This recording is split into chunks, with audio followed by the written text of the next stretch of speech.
A hot mic catches Karoline Leavitt's vile insult to Jasmine Crockett in a fiery congressional hearing, but Crockett's stunning response flips the script, igniting a national firestorm over race and accountability. The congressional hearing. Room buzzed with tension, the air thick with the weight of a nation watching. It was a routine session on education policy, or so it seemed, until the cameras zoomed in on two women seated across from each other. Karoline Leavitt, the sharp-tongued Republican firebrand from New Hampshire, and Jasmine Crockett, the Texas Democrat known for her unyielding poise. The topic was funding for underserved schools, but the real story was about to unfold in a way no one expected. Leavitt, with her polished blonde hair and a reputation for provocative soundbites, had been dominating the floor, her voice cutting through the room like a blade.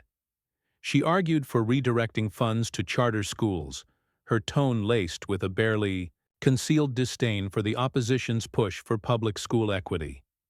Crockett, seated calmly, her expression unreadable, took notes, her pen moving steadily as Leavitt's words grew sharper.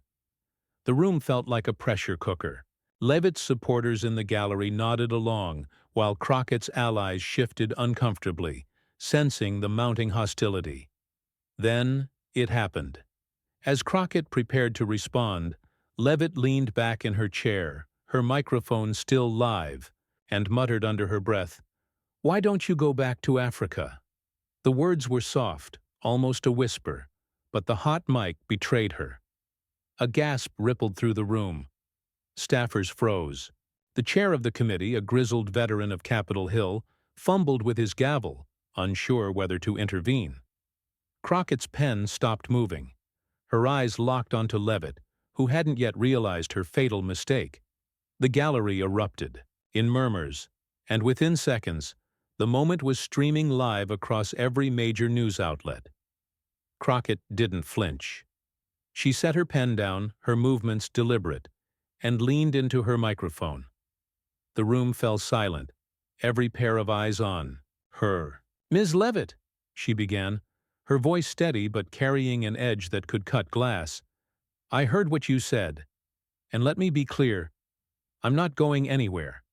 My ancestors built this country, and I'm here to make sure it works for everyone, not just for those who look like you." The words landed like a thunderclap. Leavitt's face drained of color as she realized her mic had been on. She opened her mouth to speak, but Crockett wasn't done. "You don't get to question my place here," Crockett continued, her voice rising with controlled fury. "You don't get to erase my history or my right to fight for my people. And if you think a cheap shot like that will silence me, you've got another thing coming." The hearing room exploded. Applause broke out from one side, while Leavitt's supporters shouted objections. The chair banged his gavel, calling for order, but the damage was done. Social media was already ablaze, clips of the exchange racking up millions of views. Crockett claps back trended within minutes, alongside Leavitt insult. Pundits on every network dissected the moment, some calling Leavitt's comment a career ender, others praising Crockett's restraint and eloquence. But behind the viral moment, the two women were grappling with the fallout in real time. Leavitt, cornered by reporters outside the Capitol, stammered through a half-hearted denial, claiming her words were misheard and taken out of context. Crockett, meanwhile, retreated to her office, where her staff replayed the clip, urging her to seize the moment. As the day wore on, the story grew legs. Protesters gathered outside the Capitol, some holding signs that read, "We belong here," while others demanded Leavitt's resignation. Crockett's phone buzzed with messages of support from colleagues, activists, and even strangers moved by her words. But she knew this was bigger than one moment. Leavitt's insult wasn't just personal. It was a symptom of a deeper divide, one that had simmered for years and now threatened to boil over. In her office, Crockett stared at the viral clip, her jaw tight. She wasn't naive. She knew Leavitt would fight back, and the battle was far from over. Leavitt, holed up in her own office, was already plotting her next move, her team scrambling to control the narrative. The nation watched, divided and riveted, as the clash between these two women promised to escalate into something no one could ignore. The Capitol's marble halls echoed with the clatter of reporters' footsteps, each chasing the next soundbite in a story that refused to die. Jasmine Crockett stood at a podium in a packed press room, her eyes scanning the sea of cameras. The viral clip of Karoline Leavitt's insult played on loop across every screen, and Crockett knew this moment could define her. She gripped the podium, her voice steady but laced with fire. "What we heard yesterday wasn't a slip of the tongue," she said, pausing as the room hung on her words. "It was a glimpse into a mindset that's been tearing this country apart. I'm not here to play victim. I'm here to fight for accountability." The reporters scribbled furiously, but Crockett's gaze was fixed on the horizon. She wasn't just speaking to the room. She was speaking to millions, and she knew Leavitt was watching. Across town, Leavitt sat in a sleek campaign office, her team huddled around a conference table littered with coffee cups and laptops. The mood was grim. Polls were already showing a dip in her support, and her donors were spooked. Leavitt's face was a mask of defiance, but her eyes betrayed a flicker of panic. "I'm not apologizing," she snapped, cutting off an aide who suggested a mea culpa. They twisted my words. "This is a witch hunt." Her team exchanged uneasy glances. They'd crafted a strategy: double down, pivot to policy, and paint Crockett as an opportunist. Leavitt grabbed her phone, firing off a tweet that read, "The left wants to silence me, but I won't back down. My comment was about policy, not race. Let's talk education, not outrage."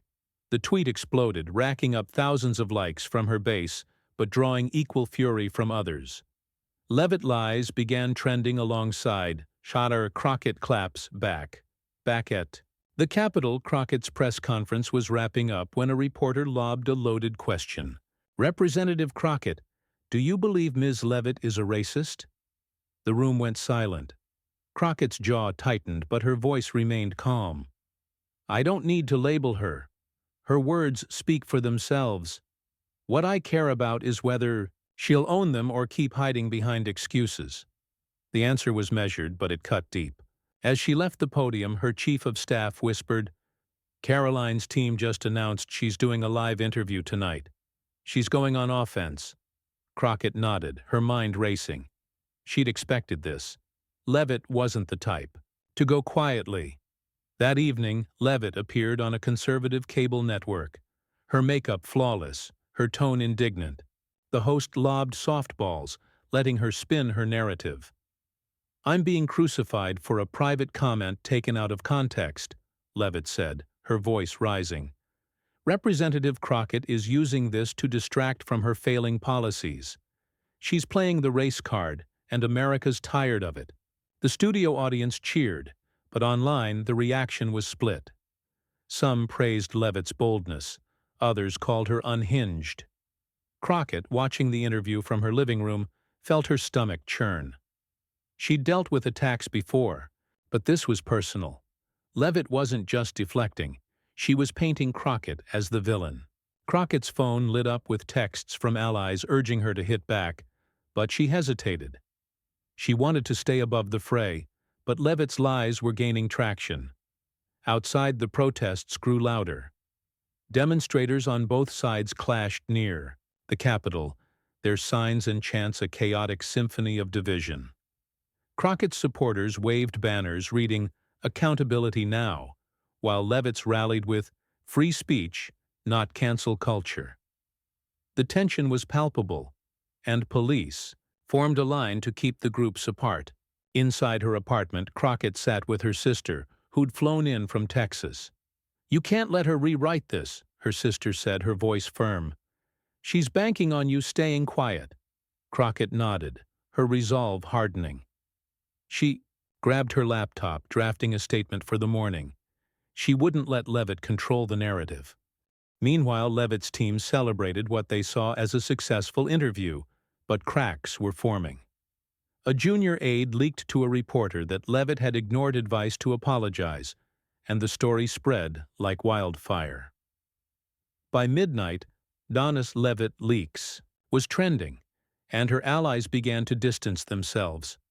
Leavitt, scrolling through the chaos on her phone, felt the walls closing in.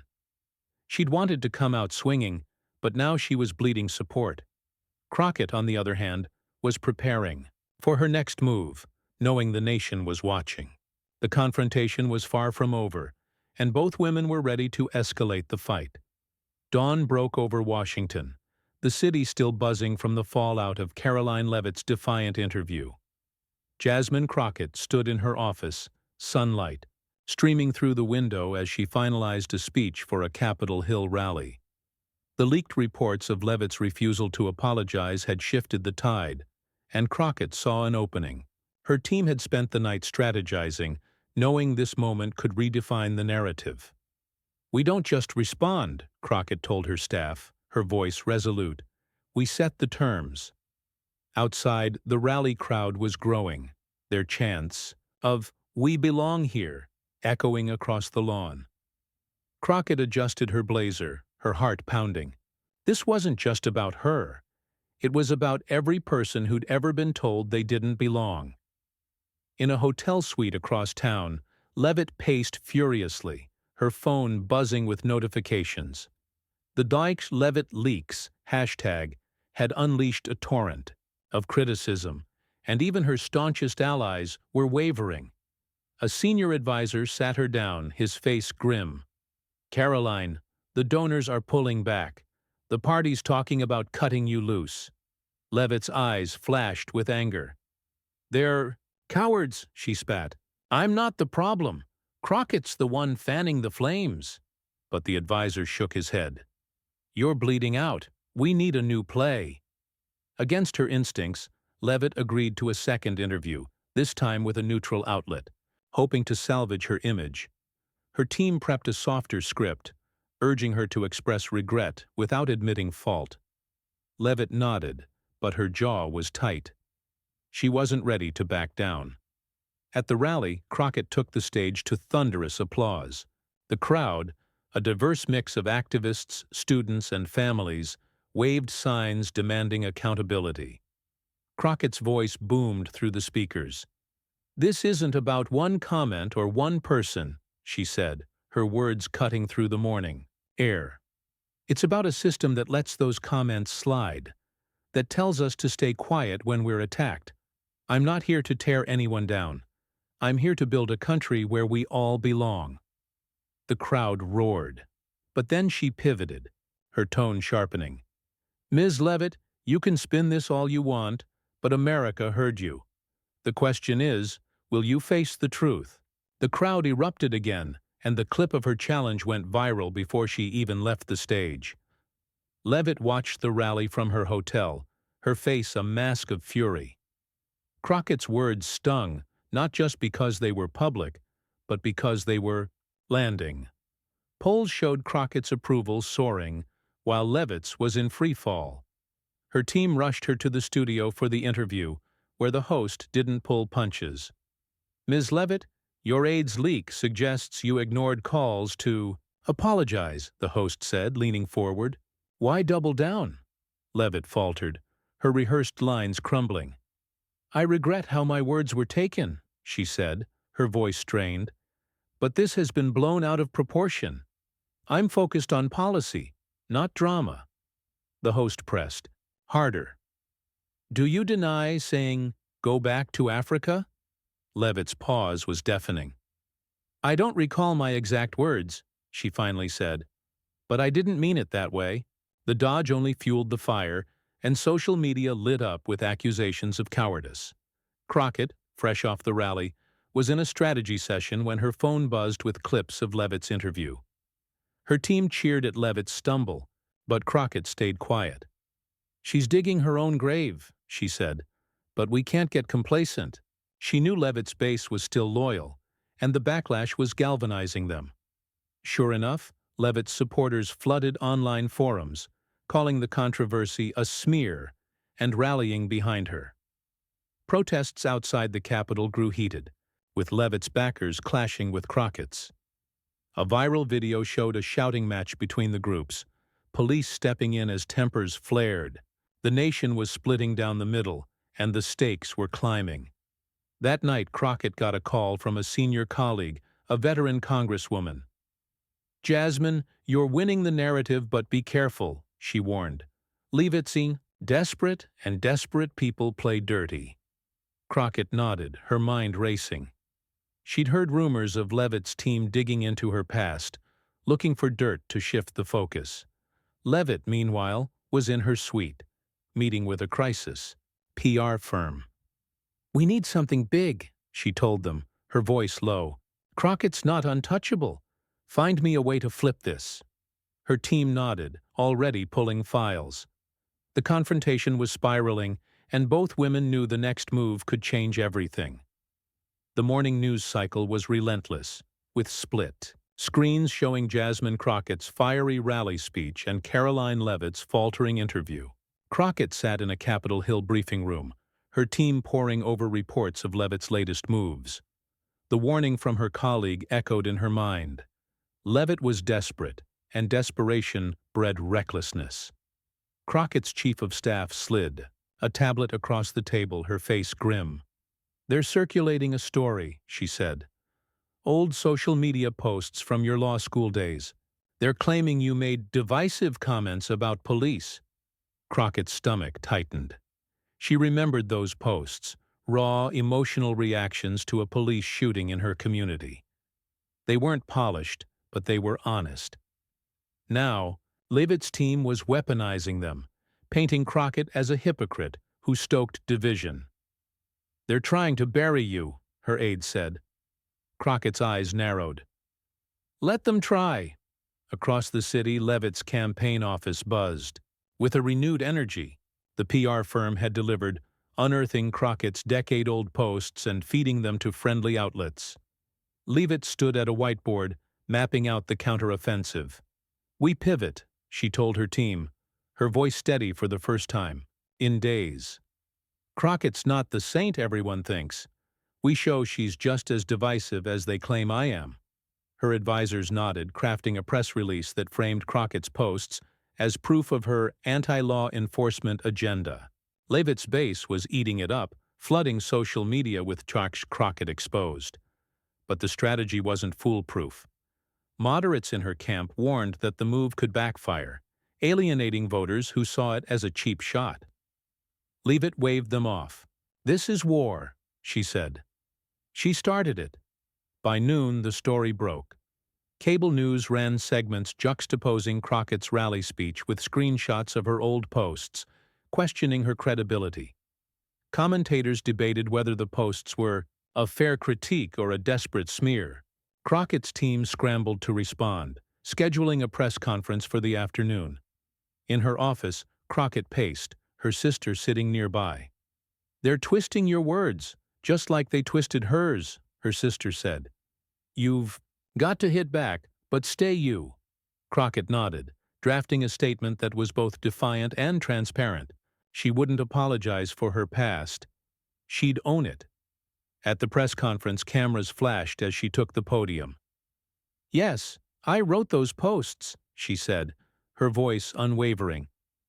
"I was young, angry, and grieving a community torn apart.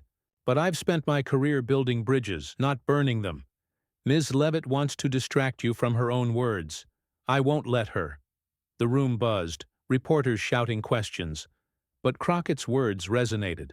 Social media lit up with Jasmine Crockett owns it, and her supporters rallied, sharing stories of her work on community policing reforms. But Leavitt wasn't done. That evening, she appeared at a town hall in her district, flanked by law enforcement officers. The crowd, mostly her base, cheered as she spoke. "Representative Crockett calls herself a unifier, but her words tell a different story," Leavitt said, holding up printed screenshots. "She's attacked our police, our heroes. I'm standing with them."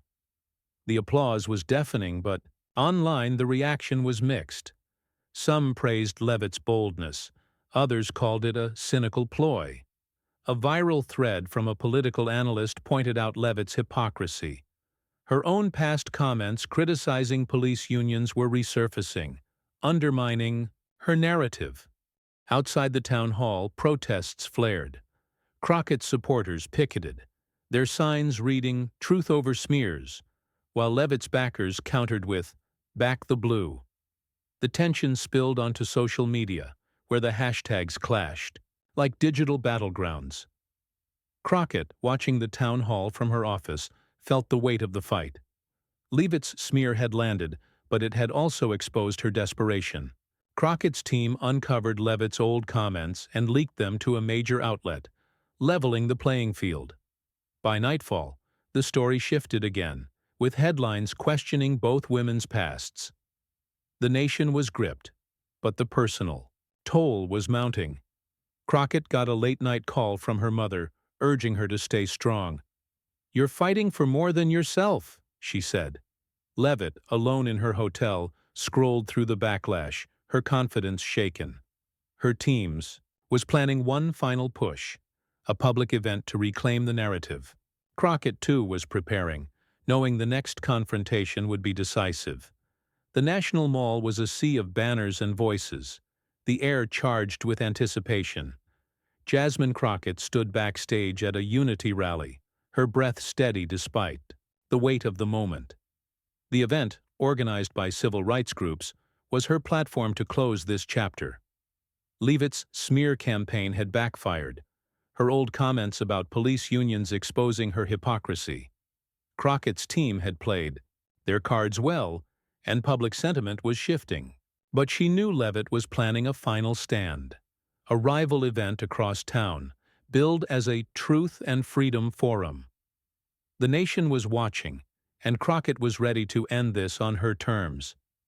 She adjusted her microphone, her mother's words, echoing, "You're fighting for more than yourself." In a packed convention center, Leavitt took the stage, her face a mask of resolve. Her team had prepped her to pivot away from the smear, focusing on policy and her base's grievances. The crowd, waving back the blue signs, cheered as she began. "This isn't about one comment or one fight," she said, her voice firm. "It's about a system that punishes free speech and twists truth for political gain. I won't be silenced." Her supporters roared, but the energy felt forced. Leavitt's poll numbers were tanking, and even her allies were distancing themselves. She pressed on, accusing Crockett of exploiting the controversy for clout. "She's no victim," Leavitt said, her tone biting. "She's a politician, playing a game." The crowd cheered, but online the response was brutal. Clips of her speech were drowned out by the Leavitt hypocrite, and moderators fact-checked her live. Back at the mall, Crockett stepped onto the stage, greeted by a wave of applause. The crowd was diverse: families, activists, even some conservatives, moved by her message. She didn't mention Leavitt by name, but her words were a direct rebuke. This country was built on struggle, on voices that refused to be silenced, she said, her voice rising. "When someone tells you you don't belong, you don't shrink, you stand taller. I'm here because my ancestors fought for my place, and I'll fight for yours." The crowd erupted, signs reading, "We belong here," waving high. Crockett's speech wove personal history with a call for unity, acknowledging her own past posts without apology. "I've grown, but I've never forgotten where I came from," she said. "That's the difference between me and those who'd rather divide than heal." The contrast was stark. Leavitt's event, streamed live, felt like a last gasp, her rhetoric failing to land beyond her core base. Crockett's rally, meanwhile, was trending globally, with Crockett for Unity climbing. News outlets ran split-screen coverage, pundits noting Leavitt's desperation against Crockett's poise. Then came the turning point. Mid-speech, Leavitt was interrupted by a heckler, a former supporter who shouted, "Why won't you just apologize?" The crowd turned tense, and Leavitt froze, her response stammering. Security escorted the heckler out, but the moment went viral, cementing her unraveling. Crockett, unaware of the incident, finished her speech to a standing ovation, her final words a challenge. "Let's build a nation where words lift us up, not tear us down. The aftermath was swift. Leavitt's event ended in chaos, her team canceling follow-up appearances as donors pulled funding. She retreated from public view, issuing a vague statement about reflecting on her actions. Sources close to her said she was shaken, grappling with the cost of her defiance. Crockett, meanwhile, emerged stronger, her rally sparking a wave of support. Community leaders invited her to speak at national forums, and her approval ratings soared. The viral clip of her speech became a rallying cry, inspiring voter drives and youth activism. Protests outside the Capitol faded, replaced by dialogues on race and accountability. Months later, Crockett sat in her office, a framed photo of the rally on her desk. The fight had taken a toll, but it had also clarified her purpose. Leavitt, humbled by her fall, announced a hiatus from politics, her career in limbo. The nation moved on, but the clash left a mark, a reminder of the power of words and the strength of standing firm. Crockett picked up her pen, ready for the next battle, knowing she'd already won this one, not just for herself, but for everyone who'd ever been told they didn't belong.